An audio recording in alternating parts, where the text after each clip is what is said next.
That's the bottom line, because Stone Cold said so.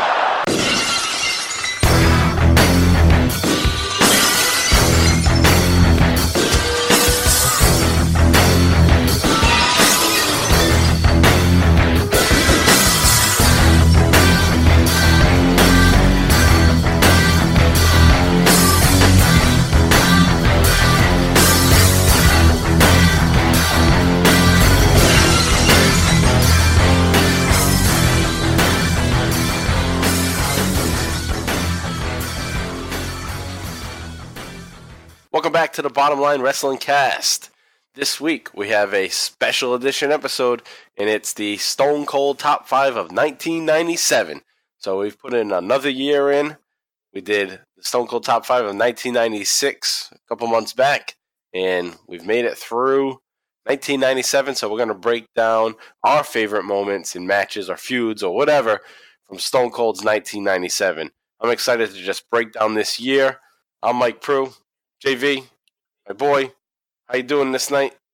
We got a lot of fucking audio issues, but we're here at it again. We're going to figure it out. They're not bad. Maybe people like our robot voices. Yeah, hang in with us. We'll get it fixed.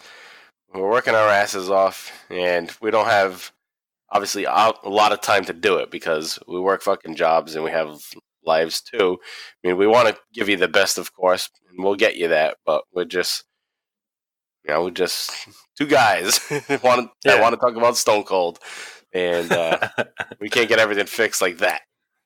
Hey, we're just figuring this shit out. If you could get through fuzzy porn back in the day, you can get through our robotic voices on this podcast, okay? And if any of our listeners out there have some tips, send it our way at BottomLineCast on Twitter. Help us out. We'd appreciate it. Because we're fucking straggling our minds trying to figure this shit out. We had no problems for months, and then all of a sudden, we're fucking robots. So, there we go. We are robots now. That's our life. And one day, people will be literally fucking robots. Yeah, soon. I think they're already doing it in Japan. I could be wrong. But. They all look like Asuka. Yeah, they're always ahead of the sex curve in Japan. Yeah. All right, so as I said just moments ago, this is going to be the top 10 moments from Austin's 1997, which was a hell of a year and super enjoyable to just go through. Just watch the entire year within a span of like 2.5 months that we've done this, 1997. It definitely blows 1996 out of the water, so I'm excited to talk about it. We'll probably have a lot of the same shit, but there was a lot of shit, so maybe we'll have some different top fives here, so... I don't know. What do you want? You want to just get going here? Start with the honorable mention? Let's roll up the sleeves and dive right in to the honorable mention. All right, so you're going to start. I'll go second. Okay. All right, that works. So my honorable mention is the Savio Vega strap. Nope. That was 1996. I'm just fooling with everyone. There's no Savio Vega for the rest of this episode. But my honorable mention is something we actually covered very recently, and that's Stone Cold Steve Austin introduces The Rock to Beeper 316. Oh, all right. Yeah. So I definitely love that. The 316. You got to do the 316, which we've been joking about in the last couple episodes, not getting over 316. But for the beeper, it works because that's how beepers or pagers work, is that you just have to put the number. So 316 makes sense in that context. I definitely like that. I didn't know you were going to be so specific with one little thing, the 316, in the surprise where he snuck up from behind him. Some of my top fives are a little bit more broad. I don't know what yours will be like, but hey, we do whatever the hell we want. So yeah, it's our show. We'll do whatever we goddamn want to do. That's right. Are we just going to assume every one of our listeners knows what an actual pager or beeper is or how they worked? We don't have to explain that, right? Never know. Or do we let them Wikipedia it? Yeah, they can Wikipedia it. Pagers, beepers.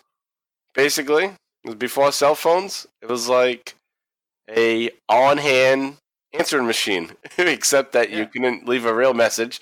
You had to use numbers to send your message. Now, I myself didn't have one. Neither did I, because the only people that could really afford pagers were doctors and drug dealers. That's it. Right. Those are the only people that had beepers. It's not even that they could afford it. It just helped making their drug dealing easier. I mean, they could afford it because of all the drug money, but that's not the purpose of it. Like, I can afford it, so I'm getting one of these. No. You're getting one of these so that you can meet up with people and sell drugs. That's true. That is absolutely true. To either sell drugs or you got a surgery you got to do at 3 a.m. And that's how they got you. They paged you. So they basically, since we're on the topic, they dial a phone, they call a number, right? Yep. And then you punch in a number. And then that number that you punched in shows up on the beeper. Right. So if it was 911, then it would say what number it came from, and it'd be like, "You're gonna fucking call me right now," and then you call the person back. Yeah. Yeah. I never had it, like I said. My sister had one. She thought she was so fucking cool having a beeper and pager. And I was 4 years younger than her, so anything that she thinks cool, I'm the little brother that's like, that sucks, that's not cool, that's stupid. Yeah, that's like, I don't know anything. Yeah. Yeah. She's like 14 and I'm 10 years old. I'm like, yeah, that sucks, that's stupid. Discreetly hating. Meanwhile, if I was 14, I'd be doing the same shit. Anyway, so that's the history of a beeper or pager. That's how they work. To our younger listeners that probably have no idea what the hell that is or what The Rock was looking at in that segment. So what was your honorable mention? My honorable mention is now this one, it stands out as something that's very big for Stone Cold's career, but based on everything that happened after this, I feel like all the others just outshine this great moment, which is the winning of the 1997 Royal Rumble. That's my honorable mention. Stone Cold, he gets thrown out, but the referees don't see him. He sneaks back in, he tosses Bret Hart out, and he's supposed to get the title shot. Now, partly why it's an honorable mention is because he doesn't end up getting the real title shot at WrestleMania. He gets a title shot at the Final Four in a 4-way match, because he cheated to win the Royal Rumble. So it kind of takes away the prestige of winning the Royal Rumble because he cheated. And, if he cheated and it's fine and they just let him get away with it, they'd be, all right, cool, he won. But it's almost like they took the win away from him. So I feel like it takes something away from that first Royal Rumble victory for him, is that he didn't actually win it. And he gets punished for it, and he has to go for a title shot at the Final Four, and he doesn't even win that.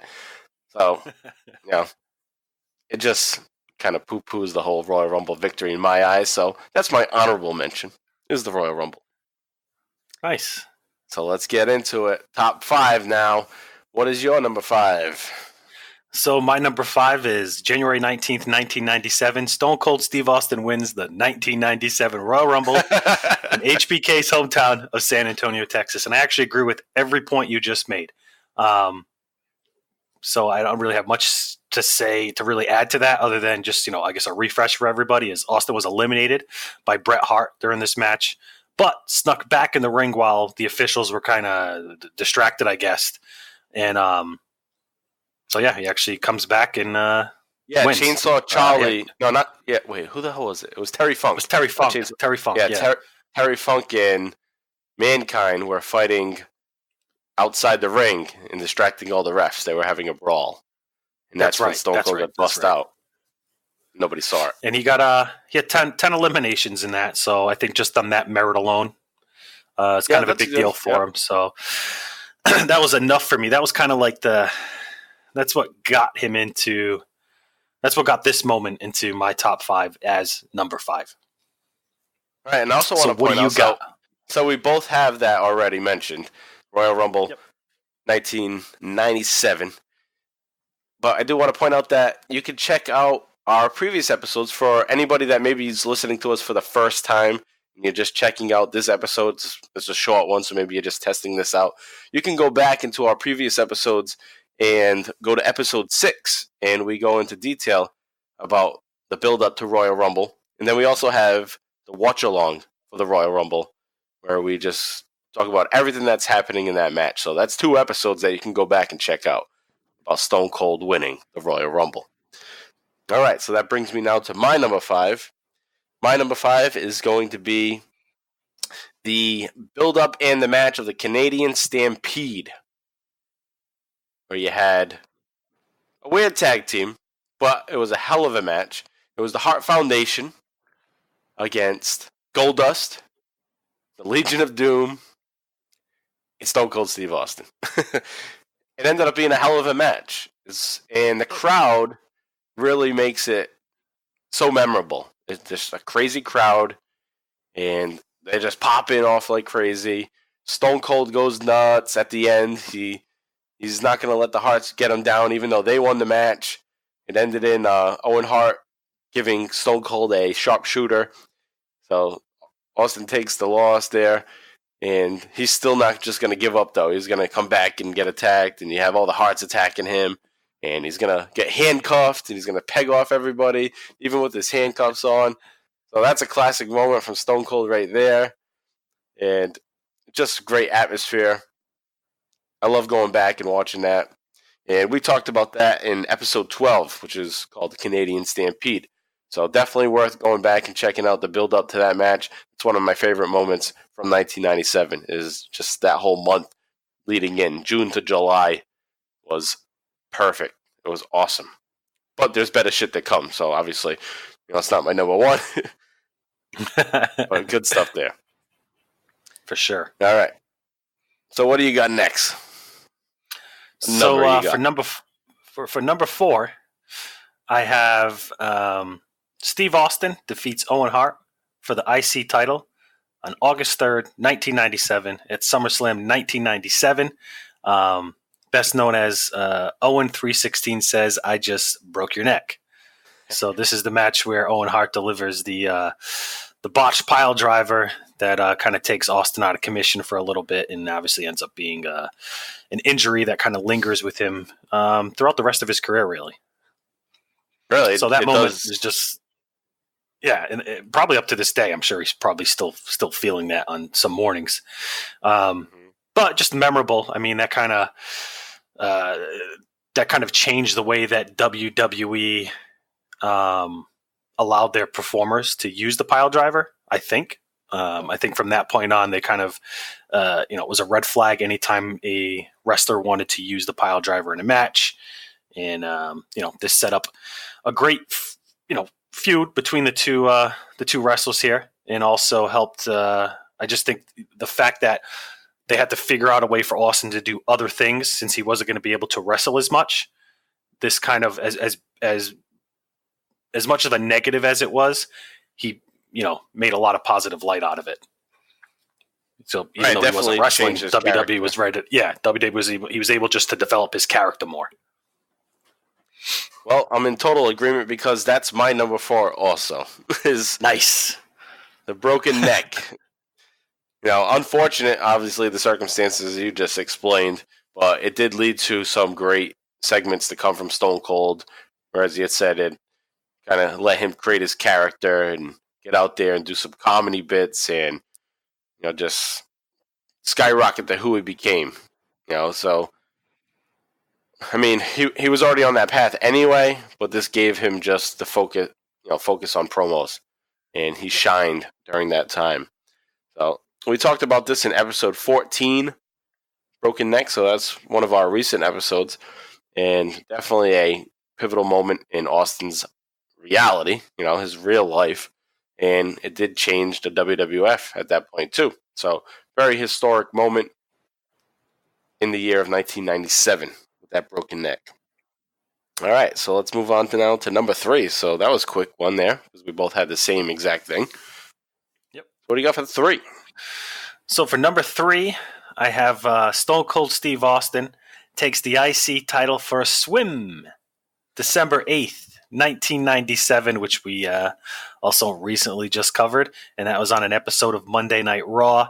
If you kind of want to hear our thoughts on that, definitely want to check out the episode. It kind of explains, my feelings on it, both of our feelings on everything, and just memorable. I mean, just something you'll never forget, something that, as much as they might try to repeat something similar, nothing beats the original, you know?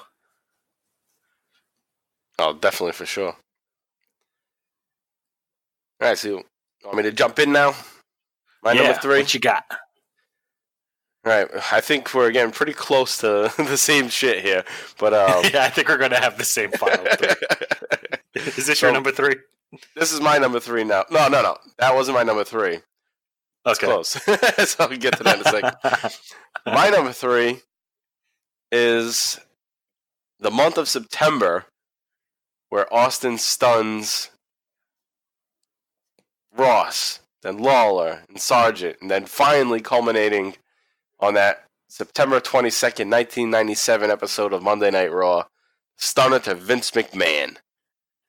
Yep. That is just a memorable moment, of course. They still play it to this very day, and it's oftentimes considered to be like the turning point in the Attitude Era. And when Vince McMahon finally stepped out from being a commentator and not just the owner, but somebody that's going to take some in-ring action, some bumps in the ring, and it starts with Stone Cold giving him that stunner. So definitely a memorable moment. I mean, it's quick. It's just like that, and it's just one of those things ingrained in people's minds. So you can't say you know anything about 1997 WWF and Stone Cold if you don't have that up there as one of the main things you talk about, is that stunner to Vince McMahon. If that doesn't make your list, then turn in your wrestling fan card. Yeah. Period. All right, so I'm gonna guess that you have that somewhere coming up, but what do you got? So for number 2, yeah, drum roll, please. I have the stunner. I knew it. The stunner heard around the universe. Stone Cold Steve Austin stuns Vince McMahon for the first time, but definitely not the last time. September 22nd, 1997, in the mecca of sports entertainment, the Madison Square Garden, on Monday Night Raw. This is going to be a short episode. I think the last one was the top 5 we did for 96 was pretty short as well. 28 minutes, I think. Yeah, but I don't know if we're going to get to that. Yeah, this is a game-changing, industry-changing moment. Like this sets the landscape for, Vince McMahon as the greatest heel in pro wrestling, for the next 10 years, right? Definitely 10 years. From 98 to like 2008, I think it was around 2008, kind of faded away. But even at that, it kind of set the standard as the main villain for WWE/WWF program, being a McMahon family member. Right. Essentially. So it's kind of just been the same shit since then, which is depressing as hell to say out loud. Right, it worked at first. And it's kind of depressing right from the start, where you have to go with the owner to be the best heel in the business. Yeah. It's like, we can't create one, so I guess I gotta fucking do it myself. Yeah, really. I mean, obviously we know it goes back to the initial heat that was created from the Montreal Screwjob. That's really... what lit the fans' ass. It was like, fuck that guy. So he just became a heel from that. And then decided, hey, they hate me. Might as well put it on camera. Yeah, we're going to roll with this. Right. And it worked. It's a moneymaker. Then you had the babyface of Steve Austin to be the guy that's like, fuck my boss. He's an asshole. Everyone hates him. Screw him. Worked out perfect. Can't relate to this guy. I like him. I was like 13, but somehow 13, 14 years old, but somehow I figured I could relate to a guy like I had a job. Yeah, and you drink beer or something. Yeah. I was drinking like fucking like Jolt soda and drinking like eating Shaq candy bars and bitching at my my teachers. The Big Shaq. The Big Shaq candy remember bar. Those? Yeah. That was right around the time of his movie. Star Market. Yeah, Star Market. Not Star Market like you guys might have heard of before, like the big supermarket. We had a little rundown gangster store in Fall River, Massachusetts called Star Market. They even, last I knew of the place, I haven't been around that area in a while. I mean, you have, because your family still lives around there. But they had bars on the windows of Star Market. It's like, what the fuck happened to this place? What happened to the neighborhood? Really? Yeah, that neighborhood's a mess. Ugh. I mean, it was always a mess, even in the 80s and the early 90s. We just were too young to even realize it, and then we got older and it's like, holy fuck, we grew up in this shit. Yeah. What are our parents letting us? Why were our parents letting us go to this store? And yeah, why were they just letting us walk around the neighborhood doing whatever we wanted? Yeah, the bums we'd see in there. The owner's kicking them out. Get out of here. I always remember, like, I used to go buy cigarettes for my mom back when they used to let kids buy cigarettes for their parents. Yeah, I used to do that for my mother too. And she'd be like, hey, go to the Portuguese store. I was like, Mom, that's not nice. That's offensive to say Portuguese store. But anyway, so Yeah. where the fuck were we? I guess it's my number 2. Yep, you're number 2. All right, so my number 2 was kind of referenced earlier with your number 3, and that is The Rock. But I encompass this in the entire month of November into December with The Rock feud, and The Rock coming into his own, and Stone Cold being the guy to kind of lead him to creating these great promos and the character that The Rock became. You know, without Stone Cold Steve Austin, I don't think you have The Rock the way he is, because he's not going to have anybody else to work with that's going to bring that out of him and make it seem important. Because if he did that same shit with Ken Shamrock, it doesn't seem as special, because Ken Shamrock can't compete with what The Rock's doing. You know? Right. So he had to start with Steve Austin to be able to build that character up and have, you know, the cachet, if you will, to be like, oh, I'm a top guy now because I was with Stone Cold and we did this. You know, if he started that shit with somebody else, it'd be like, oh, he's just Rocky sucks. Rocky sucks. He really sucks. You know, it took Stone Cold Austin to say something like, Stone Cold Steve Austin to say something like, you don't suck because they say so. You suck because Stone Cold says so. And then That's a great that, line. you know, and that puts him over as like, Yep. oh, Stone Cold saying he sucks. So yeah, now he really does suck. And that gets everybody behind, you know, in a sense, behind The Rock. You know, now they're starting to care about the character of The Rock because Stone Cold says he sucks. You know, if Shamrock because says our he guy sucks, gives then a who shit gives a about him. fuck? Yeah. Right. Our guy Exactly. Stone Cold cares about him, so now all right, cares about him as a, you know, acknowledges As a him as threat. almost not a threat. Yeah, Well, not a threat, but somebody yeah. that he has to deal with. yeah, an adversary. You know? Right. So So that whole month. that's a good and- point. I never really looked at it that way. That's another great way to look at it. It's a good point. Thanks.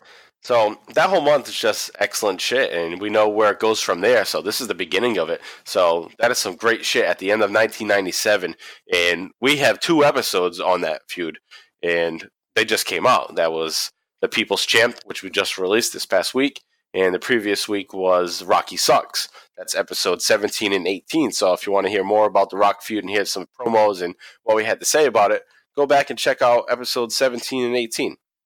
So that's my number 2.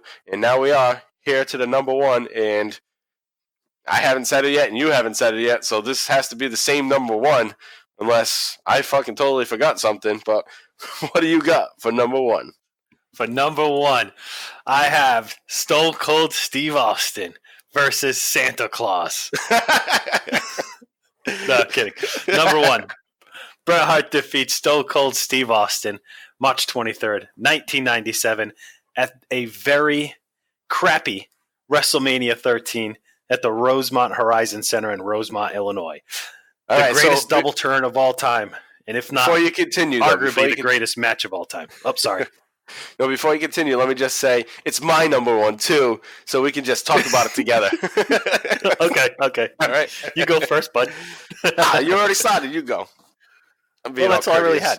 Oh, okay. That was like my that was I think it's the greatest double turn of all time, and arguably the greatest WrestleMania match of all time. Oh, it's got to be up there as one of the best WrestleMania matches of all time. Yep.